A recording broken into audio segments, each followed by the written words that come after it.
आज्ञा कथाटा हाड़े बाजिब हेले भी कहबी ना आज सासू ना बहु ना पुरुष ना नारी आज सीधा सड़क मु बापा माँ उपरକୁ जाऊँ आज्ञा जदि मत कहीं खराब भावे भाभी पारती किंतु मो चतुर्पार्श्व जहाँ घटे ना मु आपण सामने आणिक रखे आज्ञा गोटे बापर चारिटा पुओ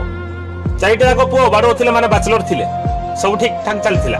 किसी फिलिंग्स नथिला किंतु चारि जण जाक एबे बाहागर हो गलानी आ बाहागर हो गला पर तो आपण जानिचंती घर को पर घर गोटे झील आसे बहु हेकी जदि आपण पात्र अंतर करिवे ए घर घर होइकी रहिबो तीनटा पुओ को देखि पारुथु आ गोटे पुओ को देखि पार नथु तो से बहुटा संभाली परिबोनी आज्ञा से पर घर झीलटा आ तांको स्वामी स्त्री भितर झगड़ा आरंभ हो जाए आ से झगड़ा बहुत बड़ आकार रूप नहीं आज्ञा से घर भी भांगी जाए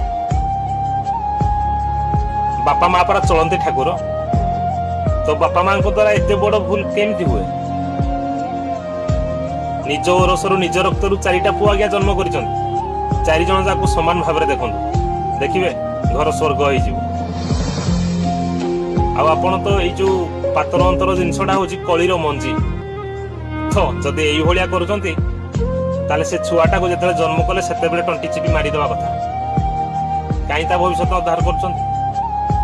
सुधरी जातु आज्ञा जय जगन्नाथ।